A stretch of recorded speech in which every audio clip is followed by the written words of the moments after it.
going on, everybody? We're back live and in color.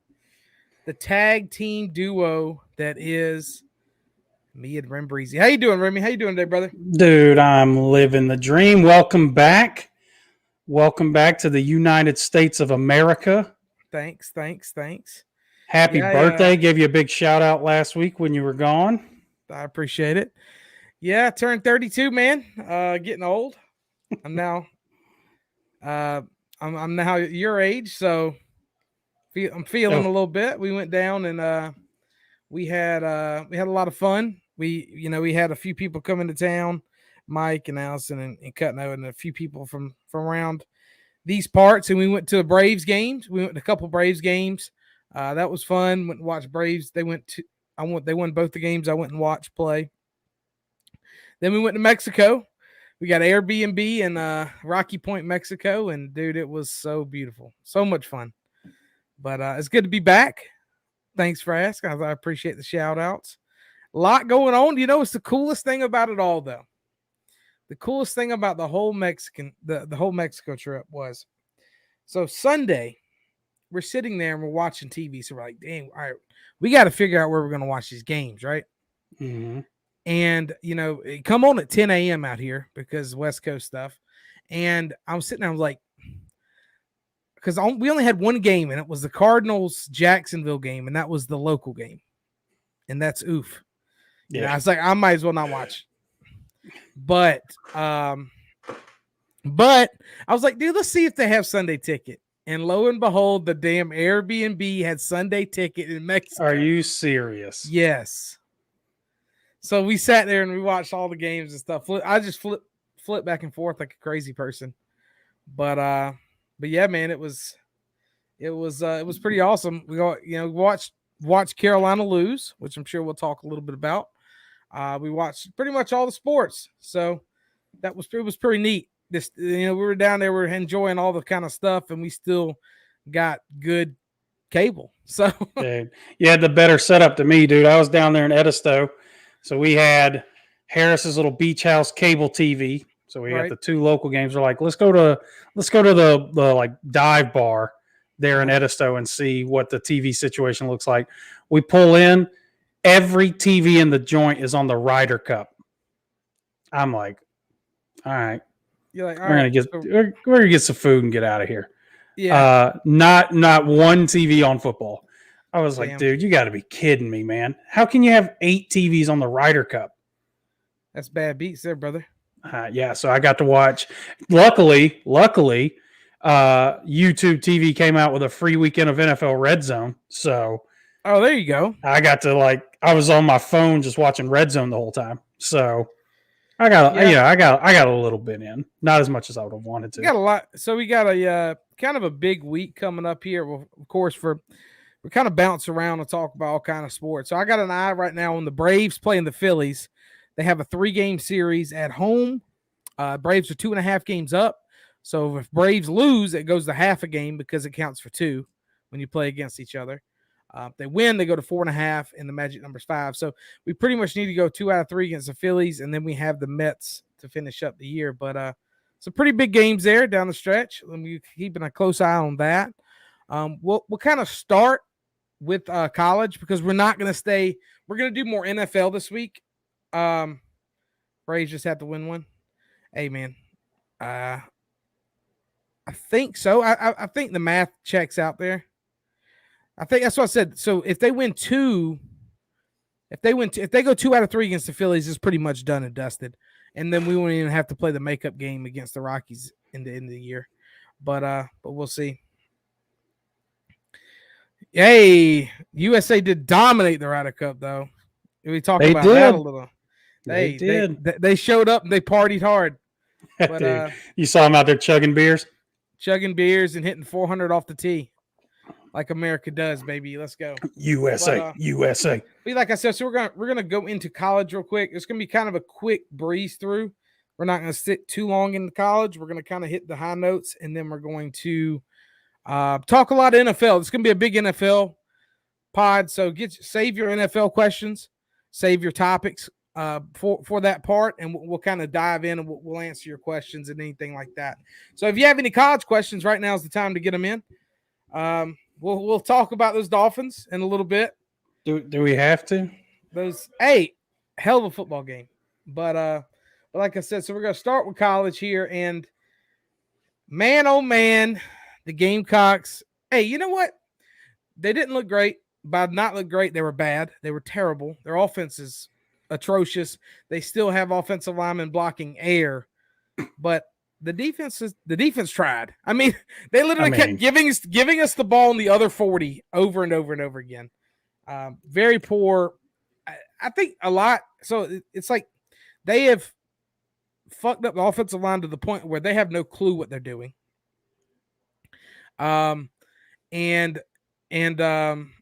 It's kind of sad to see, and I think play calling was a big issue. That they're scared to kind of open it up a little bit.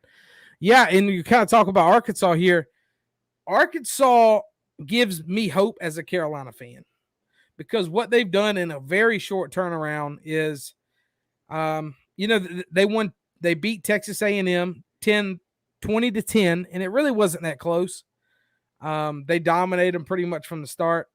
I like the way Arkansas plays. They have a lot of like older guys on defense, and you got to say, man, they've looked legit. Now they go. Oh, yeah.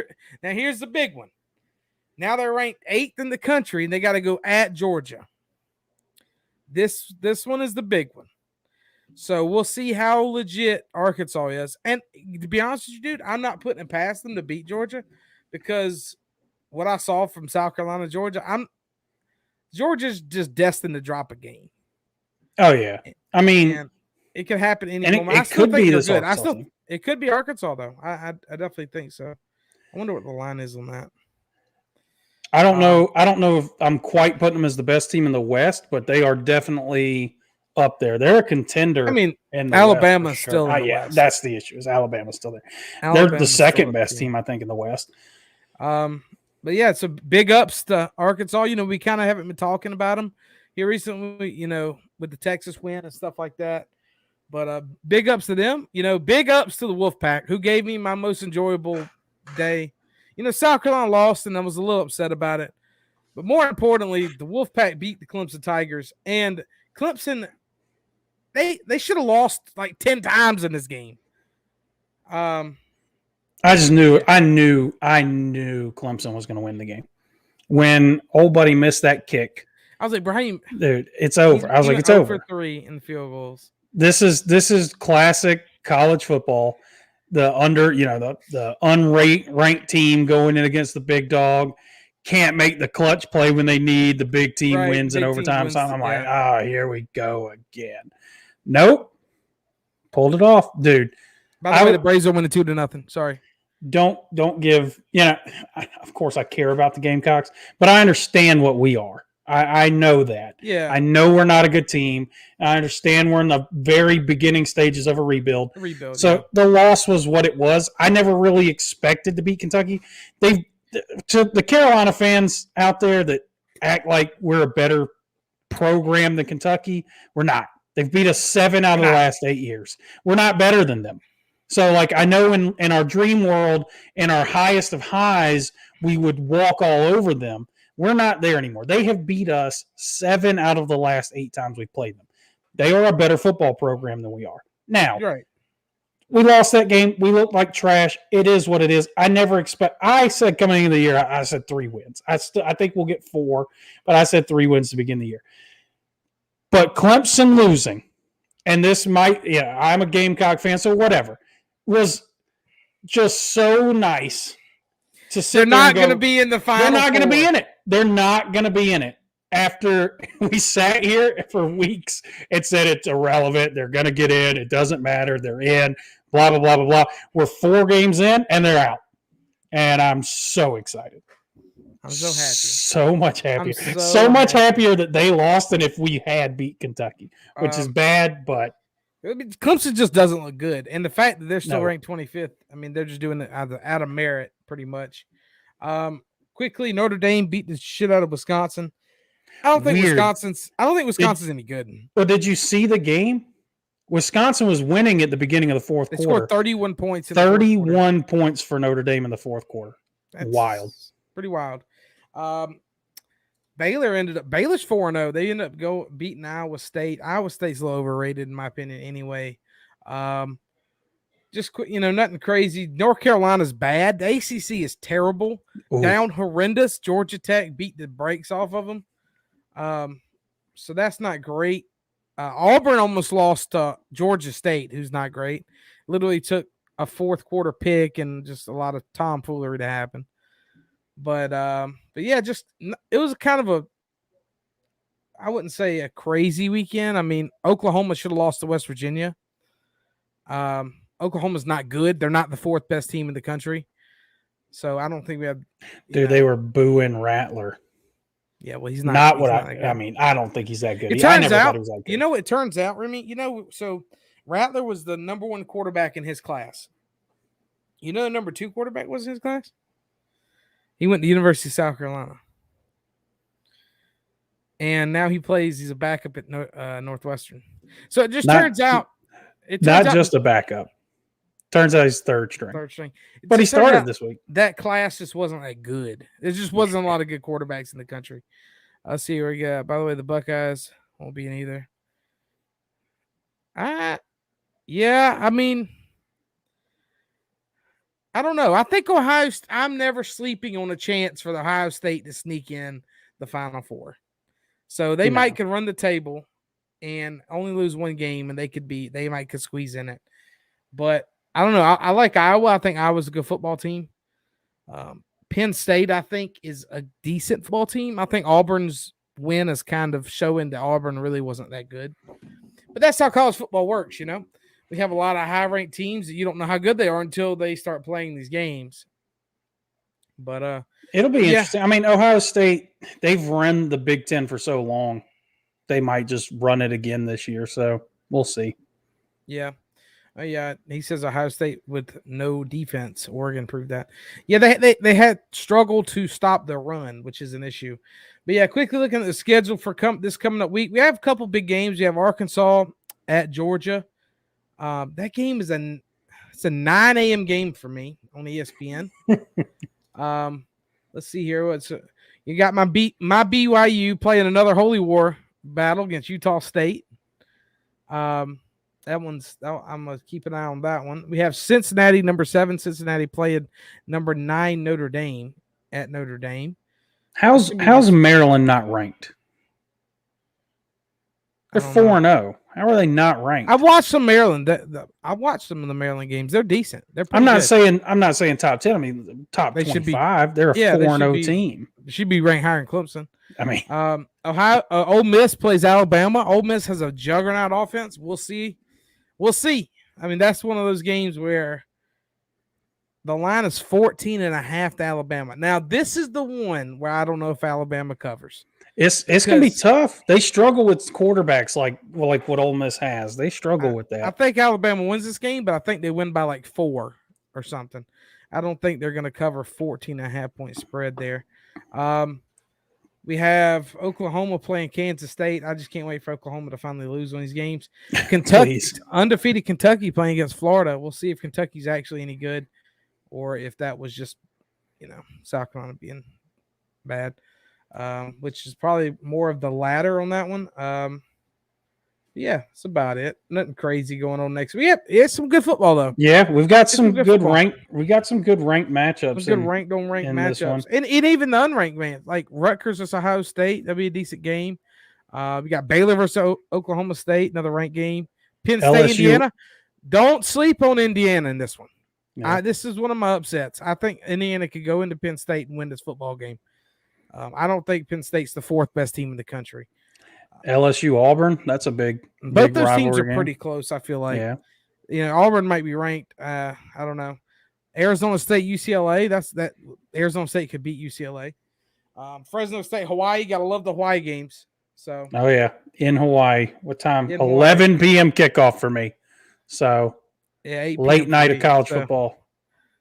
Yep, for sure. So that's kind of it for the college talk. We just wanted to kind of hit the high notes with it. we have a lot of NFL stuff we want to talk about. We've kind of missed a lot with us not being able to record our usual podcasts and stuff, at least on Spotify. So, which by the way, if you're not following us on Spotify, please look us up, Hard Pass Sports Podcast, and give us a follow. We do appreciate it. Let's see here. We'll go into the NFL here. We got to start with a Thursday night game. My Panthers are 3-0, but man, oh man, it was a costly win. We got banged up pretty hard. J.C. Horn broke his foot. He's going to be out 2 to 3 months, which I was hoping it would be 8 weeks. But he's looking like that was costly because he was dominating. I mean, my man was out there dominating. Christian McCaffrey, not as bad. More like a 2-weeker injury, 2 to 3 week injury. Kind of weird how he tweaked it. But I think this Panther offense is talented enough to win without him, to be honest with you. And I'm not getting crazy with it. Christian McCaffrey's still an elite player, and we definitely going to miss him. But man, oh man, we went into the Texans and we dominated. We absolutely dominated on the road. It's kind of one of those games where it could be closer than it was, and it was close at halftime. It was 7-6. They missed the extra point, but they came out. I've been saying this nonstop for the Panthers. The Panthers have playmakers at every position on defense, and that defense is nasty. That front seven is disgusting. Let you know how good Jermaine Carter is, because I don't know if you watched any Raider games, but old buddy, middle linebacker 52 for the Raiders is everywhere. Perriman. Perriman. Yeah. He plays every down for the Raiders, and y'all cut him. And we cut him. Traded him. We traded him for like a 7th-round pick or something. Pretty much cut him. Pretty much. So it kind of lets you know how what we thought our linebacking core going into it. DJ Moore has been balling out of his mind. Sammy D looking crispy in the pocket. We'll see how long that lasts. But I will say, man, just watching him play, you can see a little something. I'm not getting carried away with it because it is the Texans, and we have played pretty bad teams to start with. But he has the arm talent. He just needs to start developing good reps. It's like you build a good rep on a good rep on a good rep on a good rep. Where in the Jets, you might get one good play to a sack and the incompletion punt. It's just tough to get a rhythm as a quarterback. And you're seeing now with the Zach Wilson Jets. Go ahead. I think he's played better than I expected him. So up to this point, you do see the arm talent a little bit more than I guess you got to see with the Jets. He can make a lot of throws. A lot of it's mental for him. And there's still plays that you kind of see he wants to panic a little bit and wants to get kind of giddy in the pocket. But he's done a good enough job of controlling that to where, he's not making the costly turnovers, to lose games. He had a couple fumbles. Luckily, they recovered both of them. He does keep the ball low. Yeah, he keeps it low. He holds on to it a little too long sometimes. Mm-hmm. But, from an arm standpoint, you got to like some of the throws you saw. The Texans were doing this weird thing where they wwere sending their safeties deep almost every play at the beginning. And that's why DJ Moore feasted at the beginning of this game. Was all he had to do was run an in route behind the linebackers, and they just weren't covering it.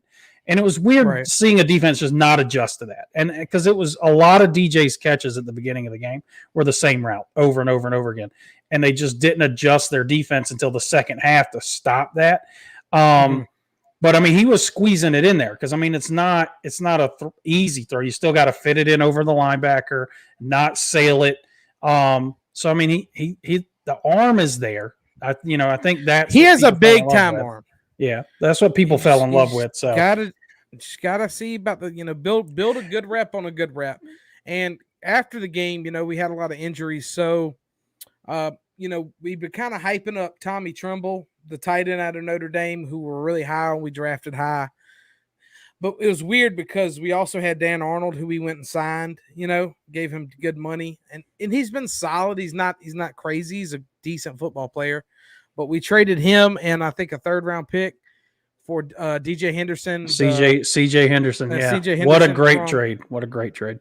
Yeah. If you fix CJ Henderson's mentals, because he's a head case. Very talented player. They drafted him, ninth overall. And the Panthers wanted him originally. And I think our scheme is going to suit him a little more than what's been going on in Jacksonville. Simply for the fact that, I don't know if you've been watching, the Panthers play a very college-based scheme where we play like boundary corners and stuff like that.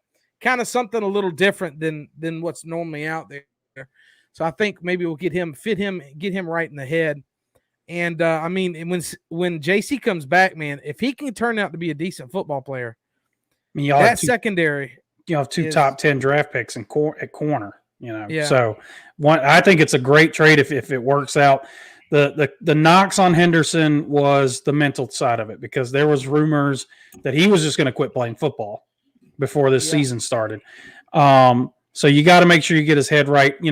A lot of things get better when you get out of Jacksonville. I think that's been proven when you get on a good team, a decent team, you automatically you have to pick your game up. But what's crazy is we went back and looked at this, and the first round draft picks by the Jacksonville Jaguars, their inability to hold on to first round draft picks is unbelievable. Just think back to their first round draft picks. We're talking, so Blake Bortles was drafted 7 years ago. You draft a quarterback, what was he, 5th overall? You really hope that guy's around more than 5 years. They drafted a dude out of Florida, 3 overall. So they drafted, and then they had Fournette, top 5, gone. Ramsey, gone. They drafted the D tackle out of Florida. He's like a defensive end. Bryan, and he's still on the team. Was a Fowler or whatever. Fowler, gone. Yeah, Dante Fowler, gone. Dante Fowler. They drafted Taven Bryan, the D tackle out of Florida. He's on the team still, but he's a backup. He's not any good.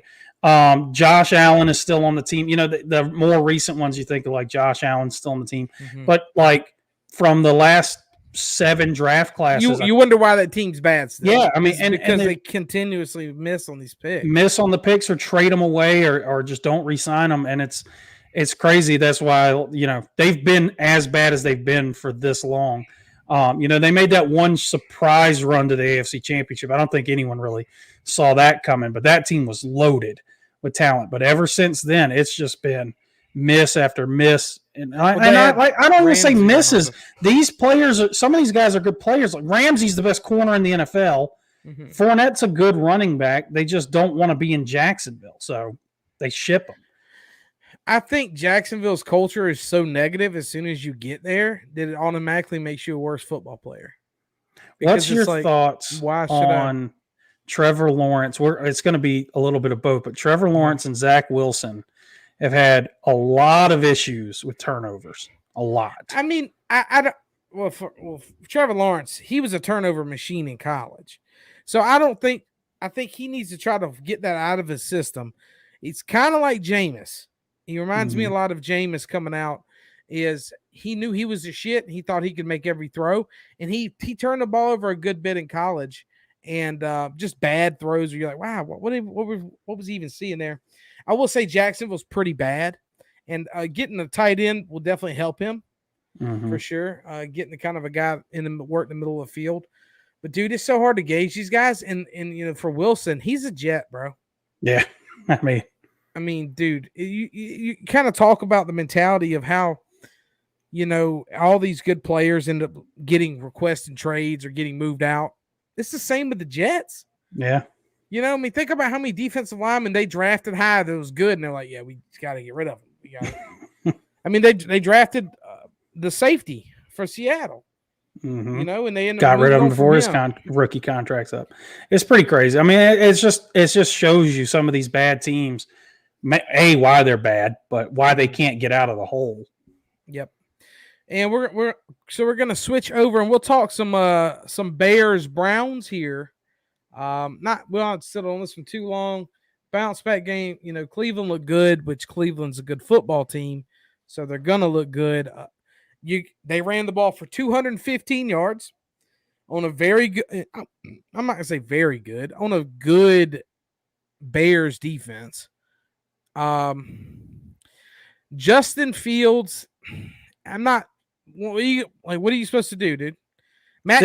How is Matt Nagy even a head coach? I don't even know. The coaching in this game was so horrendously bad. But we talked about this. We talked about this for weeks. All those people that were just dying for Justin Fields to get out there. This is what you get. And this is the concern. You can't. He's not ready. He's not ready, and it's not a knock on his talent. I think he is the quarterback of the future for the Bears. Mm-hmm. But net 1 passing yard. He threw for 68 yards. He took 9 sacks for 67 yards. They netted 1 passing yard in the game. He completed 6 passes. I mean, Myles Garrett had 4.5 sacks. 4.5 sacks. Clowney had 2 sacks. They sacked him 9 times. That's insane. And for a guy who's mobile, he can run. And they still were able to get 9 sacks. Well, he could run. He has no clue what he's doing yet. Remember? Yes. I mean, yes, but it's and Matt Nagy is Matt Nagy's been in the hot seat for like 4 years. Matt Nagy, I don't think he's that great of a coach to begin with, but clearly whatever he's out there running is not designed for Justin Fields to succeed. Did you see there was a video clip of Nick Foles? He was talking to Dalton during the game, and it said, he goes, the offense, you can read his lips, says the offense just isn't working. Yes, clearly. And clearly, whatever they're trying to do, this shit ain't working. It ain't working, bud. You know, it's crazy because he was about to get fired, and then they went like 8-8 and barely made the playoffs. Made the playoffs. They kept him. It's like, what are you doing? So, and then this ridiculous report, all 3 quarterbacks are in the running for this week. You don't have a clue what you're doing as the head coach. Long live the headband, baby. Cuddy. I'm guessing he made it back. When you come out and say, all 3, any of them could start this week. They are all 3 so different from each other. Andy Dalton to Justin Fields to Nick Foles. You're not running. How are all 3 of them in contention? You've got to pick an offense you want to design for one of them and roll with that. And so it's begun of hurting a young quarterback. They got to put him back on the bench. Because, you bench him, okay. Now guess what he's going to think about? How he had 1 passing yard, and that's all he's going to hear. And remember how he got 9 sacks? Well, you know how you fix that is you bench him, and then you fire the coach, and you hire a new coach to come in and coach him the right way. That's how you fix that. I mean, it was embarrassing. They had, what was the total amount of yards? Total yards, 47 total yards. Yeah, it's pretty bad. 47. Big ups to the Browns, though. The defense is legit. Back on the winning train for the Browns. So, talking about a defense that's not looking legit, your Washington football team getting blasted by the Buffalo Bills. Big shout out Josh Allen, bounce back game. You know, definitely it's kind of knocking the early rust off. You can kind of see. And they won 43-21. Josh Allen just dominated. He had 5 total touchdowns. 358 in the air. It was just a weird football team. Their secondary is not that good. Just looking at it, the front 7 very good. The secondary not good at all. I was hoping to see a little bit more out of the secondary, but they just, I don't know. They don't play well. You saw it in the Giants game. They're a little over aggressive sometimes.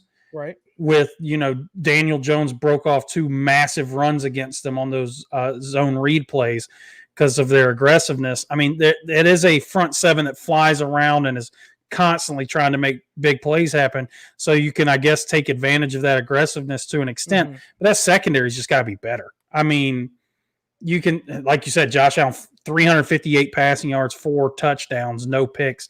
The secondary is not getting the job done. Yeah, I mean, no sacks that's the big one for me. Is I expected Josh Allen drops back 43 times and you don't get 0 sacks.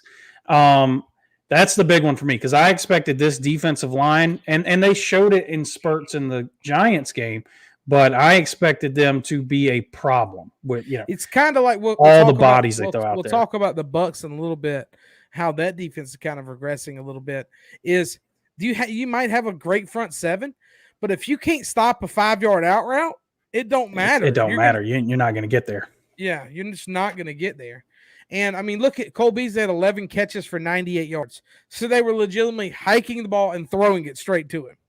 Yeah, I mean, I don't know, man. I expected this Washington defense to be up there with, the best defense I expect them to be the best defense in the league. And they're not that. They're not that so far this year. We're still early on. Huge win for the Bills, like you said, kind of knocking the rust. I mean, Allen had some touchdowns in the Miami game, but the completion percentage was really low. It still didn't look like that great. And it wasn't a flow to it. Right. He had a good flow going in this one. And so really good game for the Bills. Even 122 rushing yards on that defense. So Bills are kind of getting back into the swing of things. They won 35-0 against Miami. They put up 43 against Washington. They are going to be a team at the end of the year that's going to be a problem. Yeah, I think the key thing for the Buffalo is the run game. If they can just 122 on the ground, if they can get over 100 yards, they're going to win a lot of football games on the ground. It's going to be a real issue. The problem is their offense coordinator refuses to run it sometimes. Like there'll be games where Josh Allen throws it 60 times. Yeah. We're gonna talk about a game later. You want to talk about a team that doesn't want to run the ball? And we'll get into one here in a little bit. I think Washington, they're gonna struggle this year. I think we kind of had them higher than what maybe they were. It sucks for the quarterback position. Taylor Heineke, he's a great backup, but he's a backup. Mm-hmm. And I like Antonio Gibson, but Antonio Gibson can't get in a rhythm because the defense is getting blasted. But I don't know. Maybe the defense figures it out. I like Ron Rivera. He's a great head coach. He'll put some package together or scheme to help out the defense. But man, oh man, I didn't think we was going to be sitting here after week 3 talking about how the Bills just hung 43 up on them. Yeah, that's for sure. Hell yeah. All right, we'll move on to the Ravens-Lions game. Now, nothing much to talk about here other than a record-setting, unbelievably long. This is why you pay your kicker, best kicker in the world, Justin Tucker, 66-yard field goal, because this is how you win football games that you should have lost. Yes. Imagine if they just had a dude. Yeah, like every other team. Rookie. Right. We wanted to save $100,000 on our kicker, so we went and got a guy that's never played before. Epic kick, the most epic kick, dude. Unbelievable. And how fitting is it that he owns that record now? How fitting is it that Justin Tucker, arguably the greatest kicker we've ever seen, now owns that record? Should have never happened. Detroit gave up a 4th and 19. They had gotten 2 sacks to make it 4th and 19 and then give up, a 20-something yard pass. This team lacks a lot of talent. Yeah. On defense and wide receiver, but they do have DeAndre Swift, and he is a baller. I like DeAndre Swift a lot.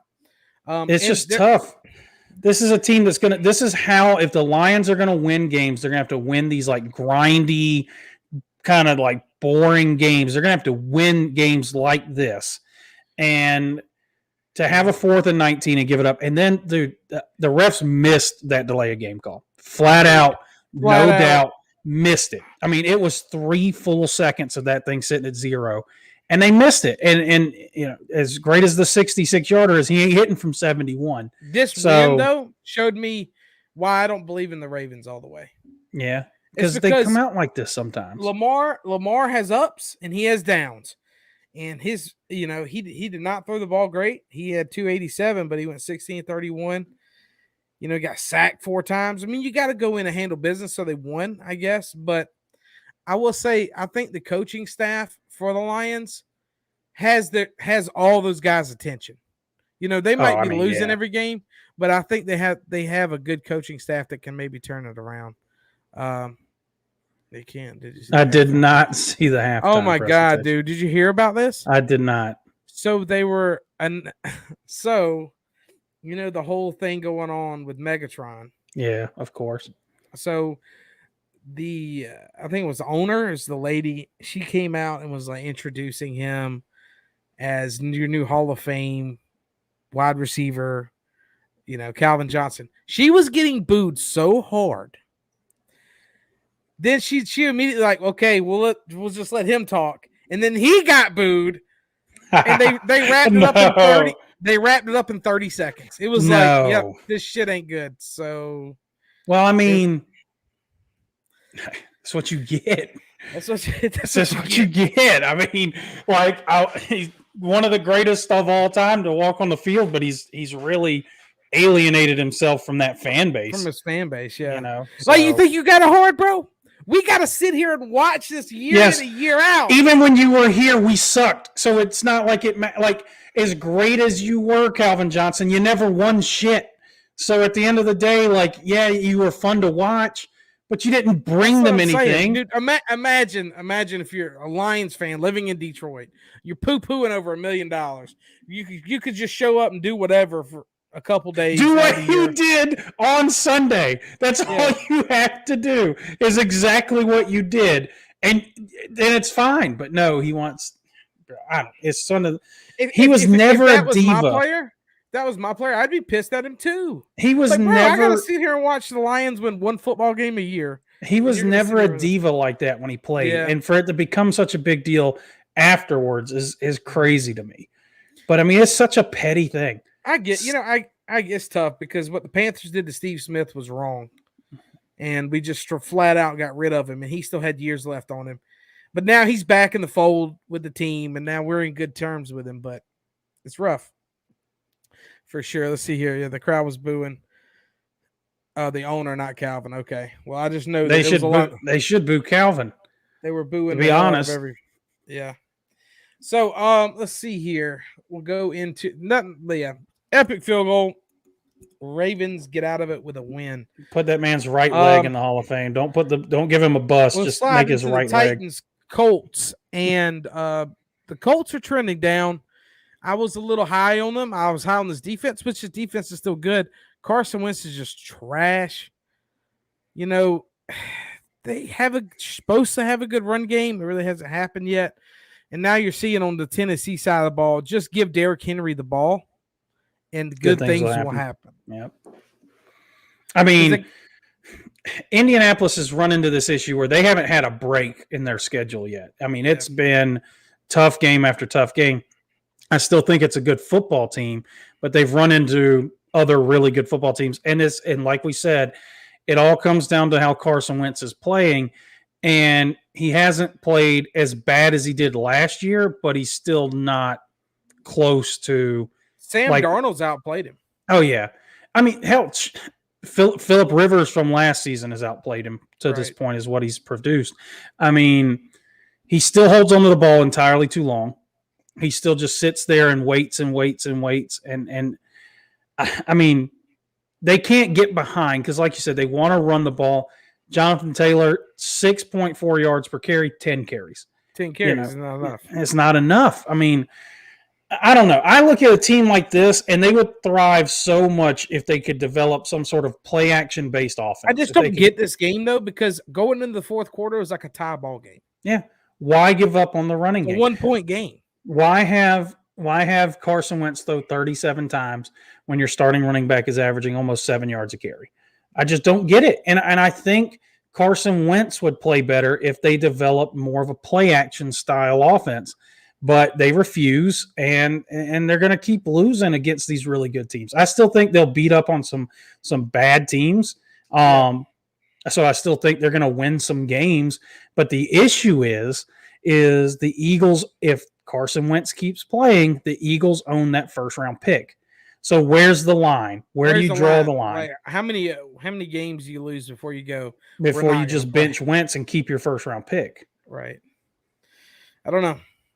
They were kind of like the Colts was in the same situation that the Panthers were in, but the Panthers paid a little less. Kind of in the pot of, hey, this guy used to be good, or well, at least Wentz he had that one good year where Darnold never had a good year. Darnold was just a guy just hopes and dreams, but the Panthers it's kind of paying off for the Panthers, where the Colts have just kind of been left holding the bucket there. I don't know. I think better days are ahead for the Colts. It's kind of looking like they're not a playoff team though. The Titans back to 2-1, kind of steadying the ship. Yeah, 8 losses for them, but it's kind of like they had a rocky offseason with the COVID situation and all that. And the Titans are not good in week 1.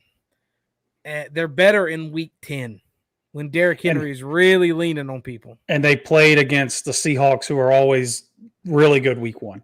Right. So pro Titans pod. I know we've said it a bunch. I still think the Titans are really good.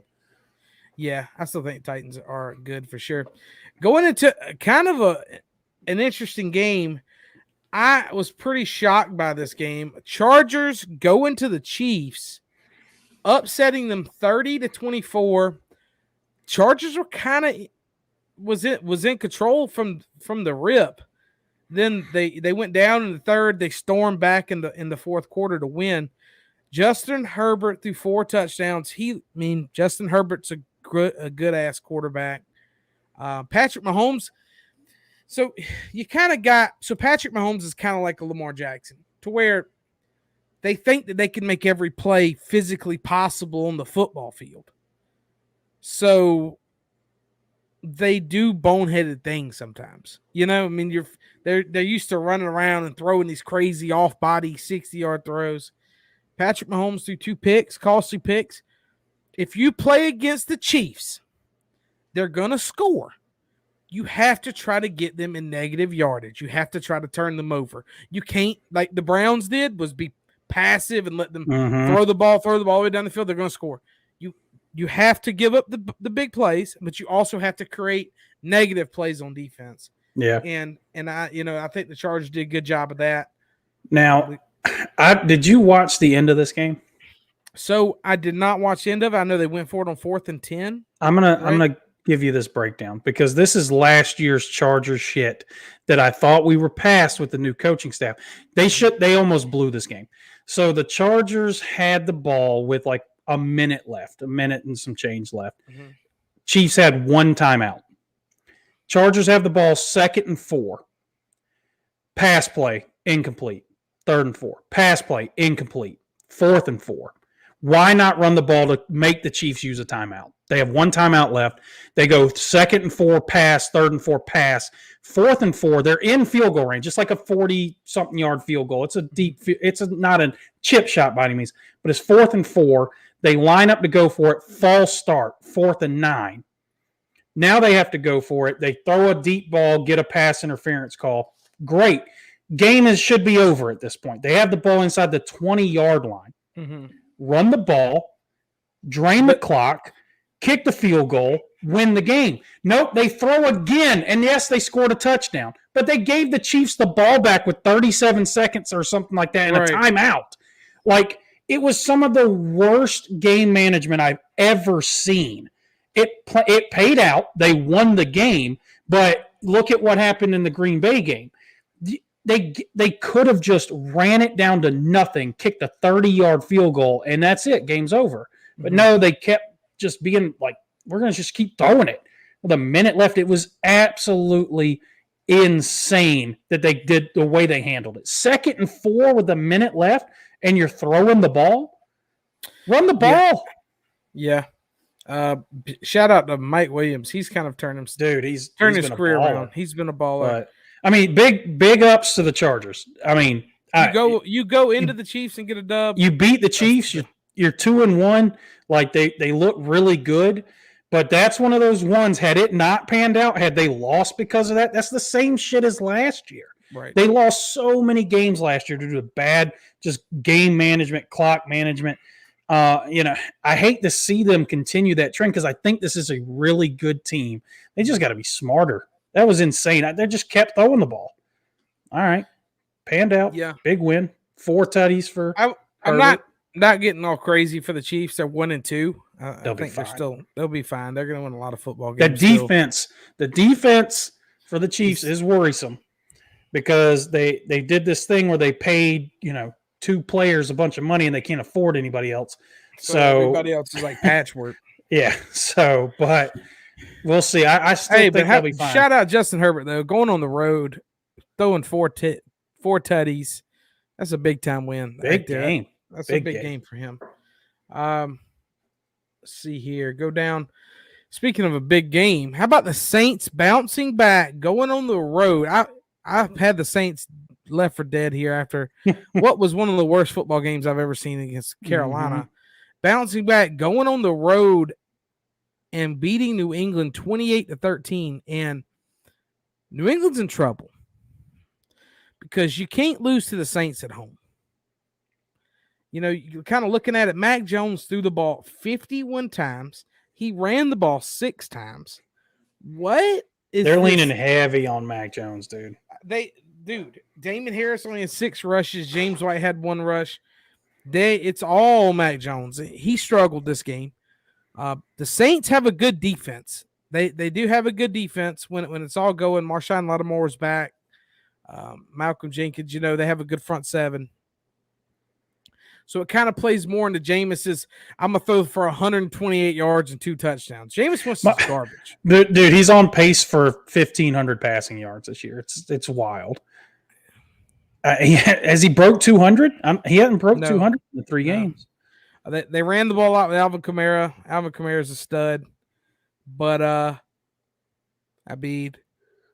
this game shows me more on the Patriots of how bad they're going to be this year, I think, how much they're going to struggle, kind of like we thought. They're going to be like an average football team at the end of it, like a below average football team. Then I'm not crazy on the Saints. I witnessed the Saints get totally destroyed by the Panthers last week. I think this is 2 middle of the pack teams playing each other out. I mean, right. The Saints got a pick 6 that was a drop pass. Dude had it in his hands. He just dropped it up in the air for a pick 6. One of Jameis's touchdowns, he's literally getting drugged to the ground. And like does the Jameis thing where it's like, don't throw it, and he just hucks it up and the dude wins a jump ball. Neither of these teams are, I think, very good. Jameis Winston's bad. I'm saying it. I'm sorry. If anybody loves Jameis Winston, shout out Nick. I know you might be watching. I'm sorry, dude, but Jameis Winston is he's a nut job. The dude is hilarious because he's just not all there in the head, but I don't know. I don't remember what he said, but he said something. Weird football game there. Falcons beating the Giants. We're not really talking about this one. Welcome back, Saquon. Ugly scored game. A touchdown, but ugly game. Falcons, who cares? I mean, both these teams are garbage. Just very bad teams. Very bad teams. I don't even know what the Falcons are doing. Kyle Pitts, 3 targets. I mean, it's weird, dude. Like, Kyle Pitts has got off to a really slow start, but it's not on his case. He just doesn't get the ball. I don't know. Falcons are terrible, though, so who knows what's going on there. Speaking of terrible, I linked you about 5 videos, and they all included Big Ben. And the Bengals went on the road, bro. The Bengals went on the road and embarrassed the Steelers. I mean, mobile as a tree. To 10. Big Ben is done, dude. He's done, bro. I'm sorry. Like, my man is over here tripping up his own feet, throwing screen passes. They run the ball for only 14 times. Najee Harris caught 14 passes out the backfield. He can't push the ball down the field. They run on 4th and 10. They run a naked bubble screen swing pass to Najee Harris. It was the worst play call I've ever seen. Yeah. But 58 pass attempts. 58 pass attempts by the Steelers. What are you doing? My man's old, bro. 58. For me, I'm being serious now. He is done. Ben physically done. It's yes, physically he's done. He's going to play out this season, I think, unless they just lose a bunch more games, which is possible. I think he plays out this season. It's just unfortunate. Last year probably should have been the last year, but they got off to such a crazy start. You know, what were they, 13-0 before they finally lost the game? That, you know, I think you kind of felt like, okay, maybe he still got it in him, and then the season ended so badly for them. We're talking about the Bengals defense here, by the way. Oh, I know.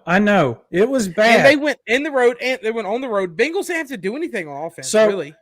the one of the biggest issues here is Pittsburgh's offensive line is terrible. Pittsburgh's I don't even know who they are.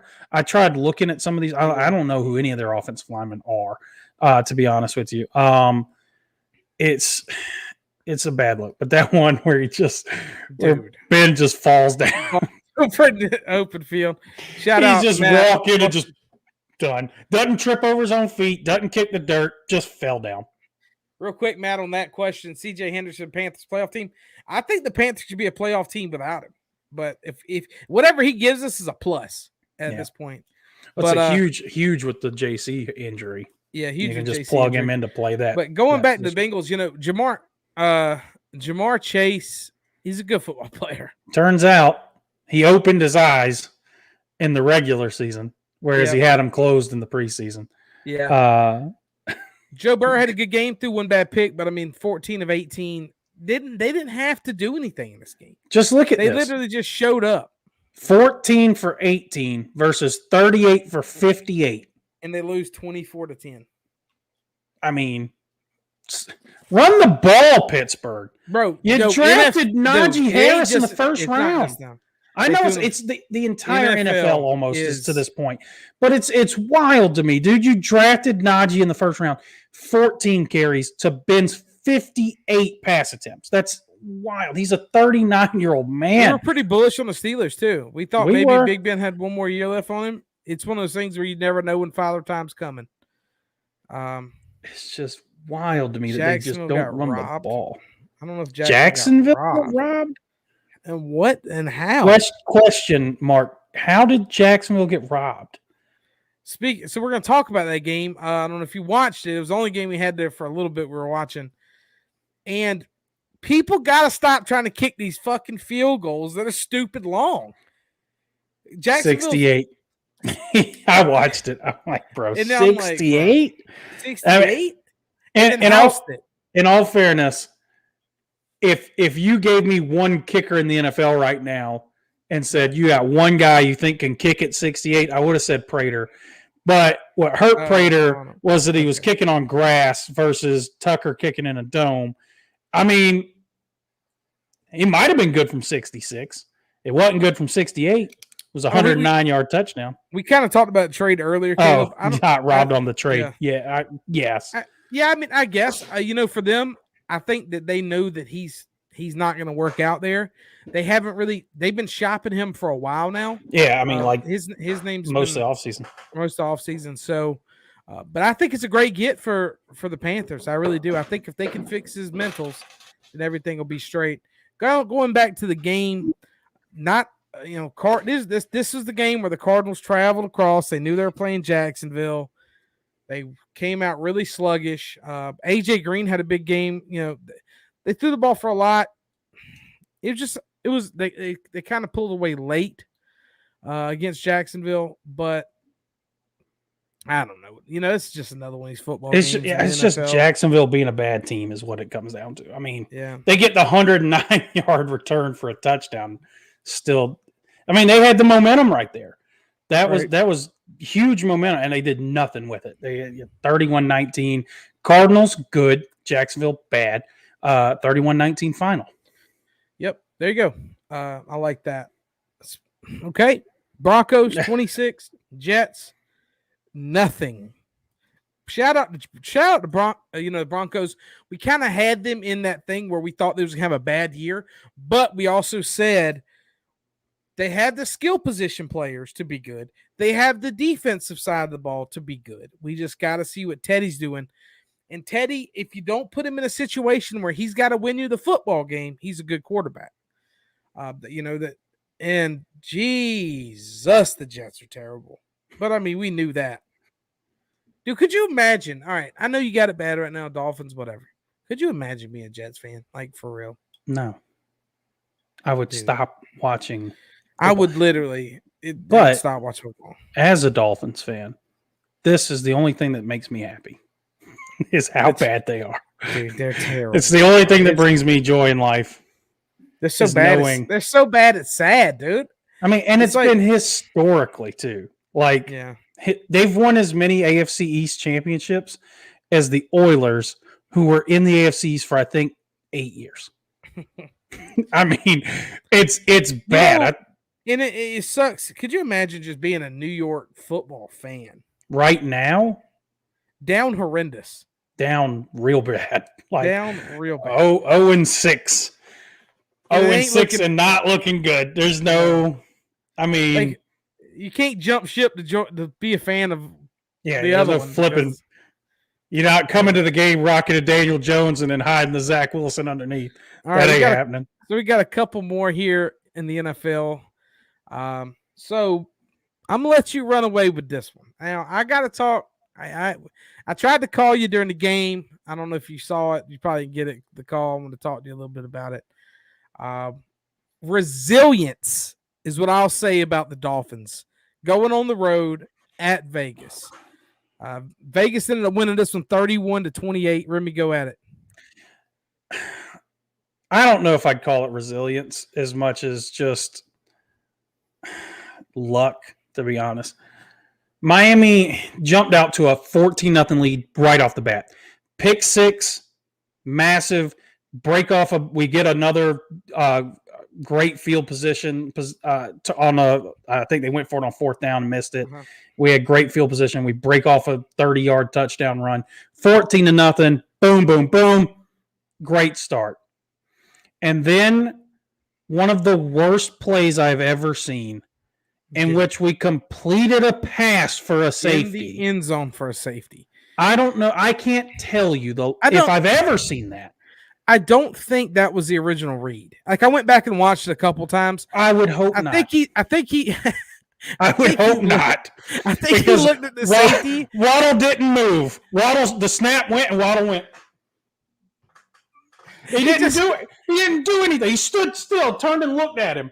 Really? I think what it was to try and get them to jump that screen, and the slot guy was going to run up the sideline. And then Waddle all of a sudden got the ball. Brissett was like, nope, I'm going to throw it to the guy in the end zone. And the corner never took a step backwards. He immediately ran at it. Safety on a pass play. We complete a pass for a safety. Are you kidding me? I cannot tell you if I've ever seen that in my life. That was such a horrendous play call. Now, let me get into the real meat and potatoes of what actually happened in that game.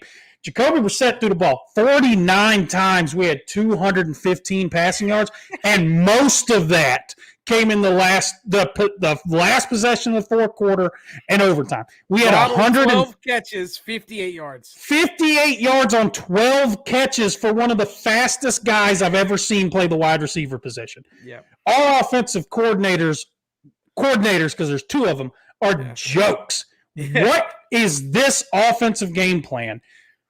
49 pass attempts for 215 yards. And people are like, oh, Tua doesn't throw the ball downfield. No, our offensive coordinators don't call plays to throw the ball downfield. They don't.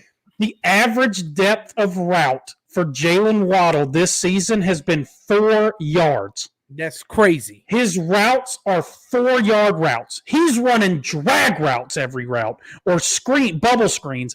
It's insane. We came into this season. I said the one thing that I'm hyped about this offense is Jalen Waddle, fast. Albert Wilson, fast. Jakeem Grant, fast. Will Fuller, fast. We're throwing dump downs, bro. Every play. Every single play. 4.4 yards per attempt is unbelievably bad. And like I said, most of this, 75 yards of it, came on the last drive of the fourth quarter and the first drive in overtime. You look That's where almost all it came from. The flip side, Derek Carr, all he does is huck it deep. I mean, yeah. That's all he does is throw ball deep. He's gonna throw for 6,000 yards this year because he's just hucking it deep. And Dolphins fans, and of course I'm all over Dolphins Twitter. Dolphins fans, there was a missed pass interference in the end zone. Blah blah blah blah blah blah blah. I don't care. It's irrelevant. We got to throw the ball downfield, or we got to become a more consistent rushing team. We averaged 5 yards a carry. We averaged 5 yards per rushing attempt. Ready with the base hit. We did nothing with it. Remy, the problem is you have a team. You kind of run this RPO style offense with a lot of slants and drag routes, but you don't have the running backs to be a rushing team. You have a team full of third down running backs. I know. I'm well aware of the issue. I'm well aware of what Myles Gaskin and Savon Ahmed are, and Malcolm Brown's trash ass who can't get a 4th and 1 to save his life. I understand where the problems are. Shout out Peyton Barber, deucing on the Dolphins defense, 23 carries, 111 rush yards, and a touchdown. But hey, this would have been a big win for the Dolphins, dude. I mean, we made a 4th and 20. Drove down the field, got a pass interference call, scored, took it to overtime. But, I mean, it's so frustrating. And I sent you the stuff. Bleacher Report putting the Kobe Brissett went out there and gave it his all. Meanwhile, had Tua put up that stat line, people would have been losing it. They would have been losing their mind. Oh, he throws the ball 50 times. He only throws for 200 yards. He got 0 touchdowns. People would have been losing their minds. Bleacher Report's like, bro, dude's a warrior. Went out there and gave it his all. Yeah, he did give it his all because we can't block anybody. So he's running for his life. So from that standpoint, yes, he gave it his all. But all I'm saying is my man has had, and I like Jacoby Brissett. I think he's a good backup quarterback. But all I'm saying is he's been the starter basically for 2 games. Tua started last week, played 6 plays. The rest were Jacoby Brissett. My man has 0 passing touchdowns. So I don't want to hear this. After 3 games, do you think the Dolphins can rebound and make the playoffs? No, not with this offensive line. Not with this offensive line. This offensive line is so bad. I think it's a combination of offensive line and the coordinators. The play calling is so atrocious. It's so bad. It's like watching South Carolina all over again. Nothing makes sense. Nothing plays off each other. One of them came out and said something today. Let me see. I want to find the exact quote because I wanted to bang my head against the wall when I saw this. But on the flip side, I was hyping up the Las Vegas Raiders coming in, and I think maybe that was a little homerism because I like pulling for them. But they're 3-0, and I think they're gonna eventually slack off a little bit. Shout out Denzel Perryman; he had 14 total tackles, but the defense is good. They have a good pass rush. I kind of like the Raiders here. The problem is the Raiders are just not great coached that they're going to eventually lose. Like they had no business even being in overtime in this game, to be honest with you. No.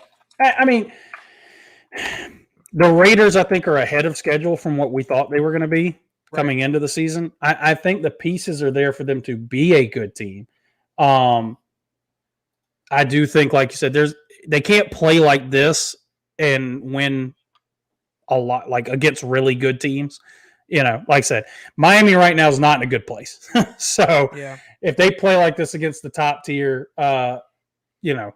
teams in the league, they're going to lose a lot of those games. But I still think they are, like I said, I think I had them around close to 500. Of course you can't finish 500, but I think they might be, a 10-win team, 11-win team this year. Yeah. Derek Carr's hucking it, dude. He's looking good. He is looking legit. Do you have that quote you want to talk about before we move on from this game? It was something along the lines. I can't find the exact quote, but it was something along the lines of, we're calling the plays that the defense is giving us. So the defense is giving us only 4-yard routes every single play. We're the only team in the NFL that can't throw the ball down the field because defense is just, oh no, we're such a downfield threat that they just shut down. They're running prevent every play. Get out of here, bro. This is where my issue is when you hire from within, when your offensive game plan is trash. So you fire your offensive coordinator, and instead of getting someone else from the outside that has a different perspective, you just hire from within. Now you're just still stuck with garbage coordinators. Just now we have 2 of them instead of 1. We have 2 separate offensive coordinators and a quarterbacks coach that calls the plays. Just imagine if y'all had Joe Brady. Dude, oh my God. I'd make him the highest paid coordinator by 100%. I'd double the next highest paid coordinator. Yeah. But what he's doing with the Panthers makes him look good. This is what I'm going to have to live with. D. My man needs to be a head coach. Oh, he will be very soon. Also, I think I'm older than he is. So I'm going to we're fall doing down great the stairs. Right. Go into the Buccaneers, Rams. Rams were my Super Bowl pick out the NFC. And man, oh man, do they look legit? Quick question: what day is your birthday? What day? September 22nd. You are 1 day older than Joe Brady. No way. He's September 23rd, 1989. Let's go. 1989. Let's go. You are 1 day older. Damn, Joe dude. Brady. Joe Brady. Shout out Joe Brady, my man. I knew he was young. I was like, I really think I'm older than that guy. Yeah. So I'm also 1 day older than him. You want to talk about the Buccaneers-Rams game? I mean, Stafford. Maybe best two teams in football. This was a great game and a massive game for the Rams. So we talked about it early. Like, I think the Rams are going to be really good. Like, they could be great. Just got to see what they look like, see how they play with Matt Stafford. Question is that it's over. They are a great team. Like you said, you picked them for a Super Bowl. That's very much in play for this team because they were already the best defense in the league last year.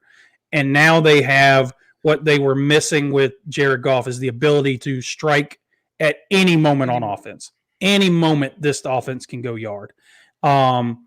It's wild, dude. I think this Rams team, and this is without I don't think Aaron Donald has he hasn't taken over a game yet. He's got 2 sacks on the season, but he hasn't had one of those games where it's like, dude, he's just dominating every play.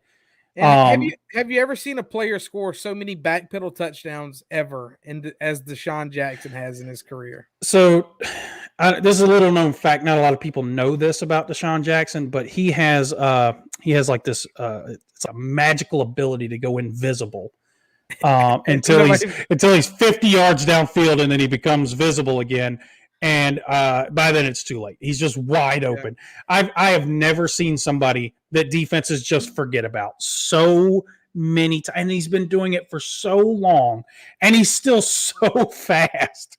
He's not a young man anymore. He's very fast still. It's insane. I think it could be if they win. If they win 1 or 2. I think all that matters for Stafford is winning. The stats are there. The stats will be there. All that matters is winning. If he doesn't win, in the playoffs, if he doesn't get to the Super Bowl, if he gets to a couple of them, he's in. If he wins one, I think he's in. Dude, Stafford, I just knew, dude, all this time. I was sitting back. I'm like, dude, my man is a baller, bro. He had me worried. The Lions, dude. He had me worried. I'll be honest. Wouldn't you get complacent though if you were a Lion? Yeah, I'll be 100% honest. He was one of those guys I looked at and was like, dude, he has all the arm talent in the world. But I'm like, dude, there's just times where it's like he plays so bad from time to time, and that team's just so awful. But I get it. It's the Lions, bro. They've never been good. So shout big ups to Matt Stafford. We said it all year last year in the podcast. Get him out of Detroit. Please give me an opportunity to see what he is outside of that garbage organization. And he's shining right now. He's shining. Also, shout out Tom Brady.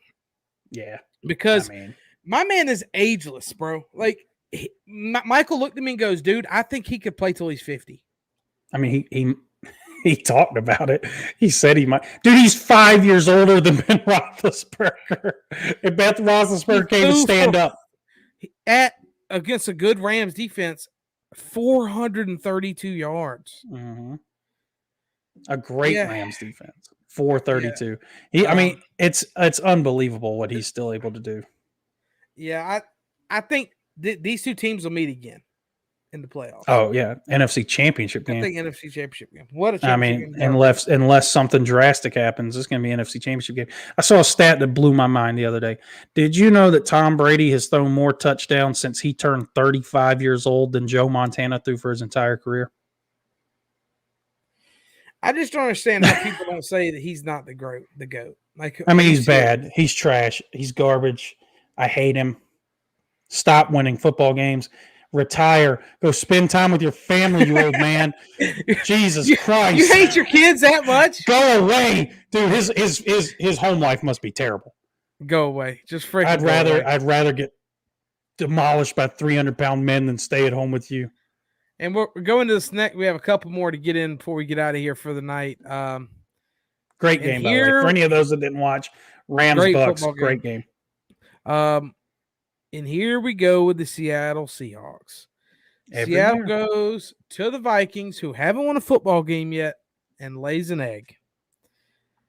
Kirk Cousins came out and dominated. This pass defense is terrible. Terrible. It was last year. Alexander Madison ran all over him. The defense is trash. Chris Carson looked pretty good, I will say. DK Metcalf had a really good game. But altogether, you can't lose the Vikings. I just don't understand what happened here. Because I look at it, and Russell Wilson, 23 of 32, 298. Carson, 12 for 80. They had 106 yards rushing as a team. Yeah. No turnovers, no fumbles. What happened? How'd you only score 17 points? Look at the other side of the ball. Well, yes. Yes. Their defense is not good. Their passing defense is very not good. 30 for 38 from Kirk Cousins. I saw another stat about Kirk Cousins. He has like the most games with 300 yards, 3 touchdowns, and no picks since like 2016 out of any quarterback or something like that. Yeah. Weird. Yeah. I mean, he has games like this. This is the thing about Kirk Cousins is he's going to have games like this where he's like, dude, that guy's a top 5 quarterback in the league. And then if you put him on television, if you put him on primetime television, it's like he's never thrown a football in his life. He needs to stay out of the primetime. He's got to start bribing whoever does the scheduling. He needs to stay out of the primetime. But got to throw the bribes. Big bounce back win for the Vikings. I still don't think they're going to do too much this year, to be honest with you. Their defense is not what it was. And same for the Seahawks. The reason why we picked the Seahawks to finish last in their division is because they give all this money to Jamal Adams to get Kirk Cousins to go 30 or 38 on you. Like, it's just, he's not really a safety. He plays linebacker more than safety. But bad loss for Seattle, though. You can't be dropping to the Vikings in that one. I think both of these teams are kind of going to end up where we thought they were. Just looking at that game. Go down to a wonderful Sunday night game. Packers, 49ers. Aaron Rodgers looked engaged in this one. He looked like he was wanting to win this football game. Packers come from behind, and they were up, and then they were down. They can't let them come back. They were up big. They were up with 17-0. Let the 49ers come all the way back. Then they end up having to kick a last-second field goal to win. But big win for the Packers. And I don't think it's not really a demoralizing loss for the 49ers. I think the 49ers are a good football team this year. They probably should have won this game.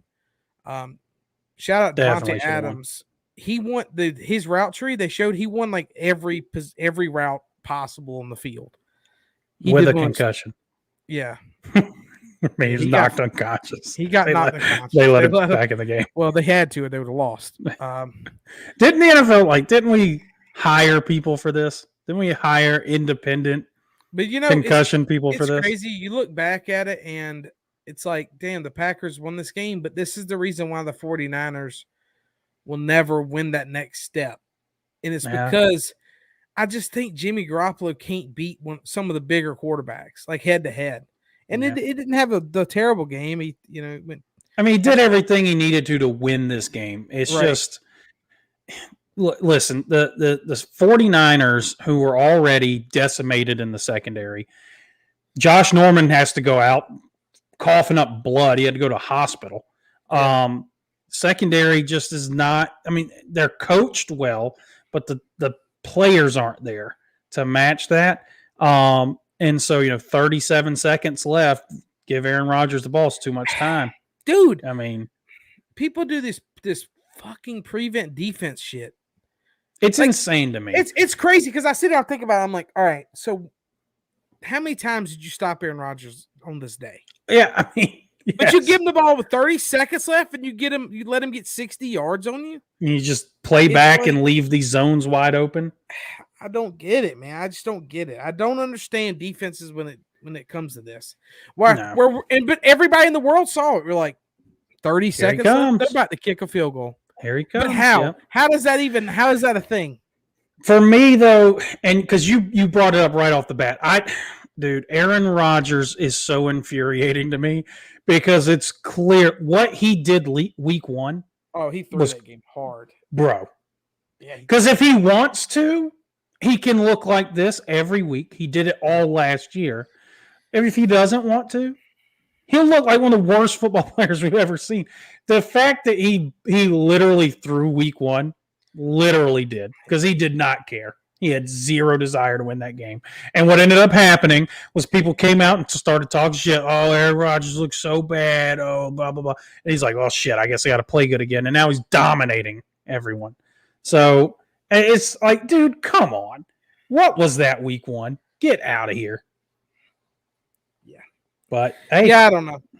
Good. I mean, like, I'm on the same page with you. Big win for the Packers. Get them that 2-1. The 49ers, it sucks because they did everything they needed to win the game except for stop them. Y'all lost, not me. Did you see that meme? The Aaron Rodgers after week one? No, y'all lost, not me. Yeah, we lost. But the Niners, 2-1, I still think they're going to be a really good team. They just got to figure out that secondary. They got to patch it together, and kind of makes that Henderson trade look even better for the Panthers because the 49ers clearly needed a secondary player. Mm-hmm. They reached, they can't really bring back Sherman from all the shit that went down out there. Well, the Bucks look like they're about to bring him in. Bucks are decimated in the secondary. That's what I'm saying. The Bucks front seven can't get there because their secondary is so bad right now. But it looks like Tampa Bay brought in Richard Sherman for a workout today, and they're really pushing to try and sign him because they're also just decimated with injuries in their secondary. So it is interesting. I thought maybe the 49ers would try and make a run, maybe try to bring him back or go get a trade done or something, but they seem to be running with what they got, which isn't a lot. Yep, and then we'll go to the Monday night game, and the boys versus the Eagles. And Jalen Hurts looked okay. He had some bad plays. He had some good plays. Teams just refused to run the football. Miles Sanders. This is what I wanted to talk about. Miles Sanders, who I think is a great running back. I think he's very 2 carries. Kenneth Gainwell, the backup running back, 1 carry. Are you telling me that the game plan was run the ball to running backs 3 times? Yeah. 3 handoffs. 3 handoffs with Jalen Hurts, who they still are trying to figure out how good he is as a passer. Mm-hmm. 3 run plays with your running backs? Are you kidding me? I don't know much about the coach, Sirianni. I don't know much about him. But if that's the game plan, you're done. Yeah. You're done. You're not going to do great. The Eagles aren't going to be great this year, like we kind of predicted, I don't think. Dallas is probably going to win this division. And it's looking more like it. Every week it looks more like it. Shout out to Ezekiel Elliott. He actually had a decent football game. Welcome back. Too bad every time you watch Tony Pollard run the ball, he just looks better than Ezekiel Elliott. He's just quicker. It's weird. He's got more burst than Zeke does. But I think Dallas has so much offense. All right. So Dallas big matchup coming against the Panthers next week. We play Dallas next week. Play a real defense. We'll see how it goes. 2 things one about this game and another about the Dallas Cowboys. Did you watch this game last night? Some of it. Did you watch it on ESPN or did you watch it on ESPN2? So I watched on ESPN. I heard that Eli Manning flipped off the camera. Eli Manning double burden it on national television. I heard the Manning dad, what's his name? Had his Archie's nuts were showing on camera. I didn't catch Archie's nuts, but I caught the double bird. Bro. Eli's sitting there. They're talking to Chris Long. He used to play for the Eagles. And Eli was talking about just how bad it is to go play in Philadelphia. And he's like, yeah, man. He's like, dude, 9-year-old kids be flipping you off when you go to Philadelphia. He's like, it's insane. It's so rude. And you could see a little bit of hesitancy because he put his hands up and you're like, oh, no, he's not going to do it, is he? Like he's not about to double bird it on live national TV. Bang! Double birds. Eli Manning on I'm like, oh, no, bro. ESPN's owned by Disney, dog. This is not good. They went to commercial, came back, and he's like, yeah, I guess apparently you're not supposed to do that. So he apologized. It was wild. Double birds. Bang. The Mannings are untouchable. Dude. They're football royalty. They do whatever they want to do. If you next Monday, you got to watch them too because it's much more entertaining. I watched week 1. I watched majority of it week 1. It's so much more entertaining with the two of them. It is interesting. They have crazy people. They have LeBron James on and stuff. Yeah, it's wild. The other thing I want to talk about, did you see the full report on Lael Collins, the right tackle for the Dallas Cowboys? Did you see the full report? No, I saw the headlines. He tried to bribe the guy. I'm about to blow your mind with this. Okay. So he was suspended originally 5 games for missed drug tests. He missed 5 drug tests over the past year and a half or something like that. Yeah. And it was a 5-game suspension, not for popping, missed drug test. Now, mind you, the NFL no longer suspends for marijuana. So if you get caught with marijuana, you don't get suspended anymore. That's gone. Yeah. That was part of the last agreement. The NFLPA came to an agreement. They had reduced the suspension from 5 games to 2 games. And he said, no, I'm appealing that. He appealed the 2-game suspension. That's when the evidence was put out that he bribed the test taker to not submit the test. Stop. And the judge that was listening to the appeal said, no, you're not going to have your 2-game suspension dropped. We're going back to a 5-game suspension because you're an idiot. They came to an agreement. This would have been the 2nd game. He would have been back next week. And they said, nope, 5 games. What the heck? What? Where, bro? Somebody's got to help my man out. He bribed the test taker, and he knows he did. And he's still like, nah, dude, 2 games is too many. Nah, fuck nah, that, 2 games suspension is too many, dog. Bump those numbers down. What? Bro. Some people. So he's either he had PEDs, which you do still get suspended for, or he's just the biggest idiot of all time. And it sounded more like the latter, bro. But what? Could be both. 2-game suspension appealed. Nope, back to 5. What an idiot! That's pretty crazy. What a dummy. So yeah, we missed a lot last week. We're definitely gonna try to do another recording here coming up. Just trying to figure out what to put out on Spotify. I could also try to rip the audio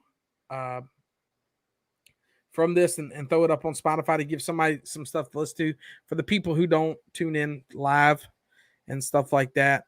The Braves are currently winning 2-0 right now in the bottom of the 7th with 2 outs. So this would be a big win if they can get it done. We'll see. But yeah, man, it was fun to get back and talk a little NFL with you. You got anything you want to talk before we get out of here?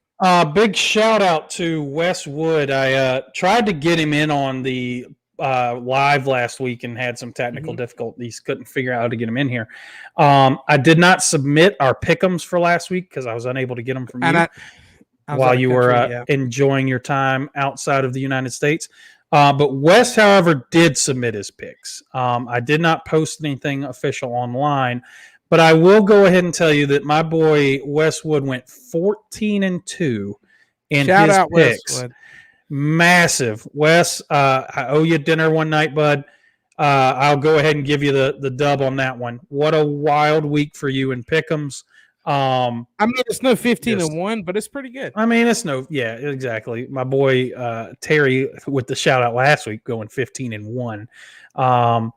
But yeah, pretty wild stuff. So big time win. Easy. All right, you're banned. All right, banned. No dinner for you. Yeah, so we might do a. We're still gonna do the picks. We're gonna do our picks probably via social media. We'll get somebody to hop on and text us their picks and stuff, so we can at least have that going for the lookout. I just got back actually, so it's been kind of crazy from Mexico. So we didn't really have time to really set anything up or any special guest stars for today's episode. But it was good to get back. It was good to see the headband again. Headband lives. We're gonna put out a poll whether I should cut the hair or let it keep going. Dude, if you cut your hair, that means you have to take off the headband, and I'm not with it. It's up to the Hard Pass Nation. So look out for the poll on that on all the socials. I appreciate everybody for stopping in. And we will holler at y'all later. Peace. Peace.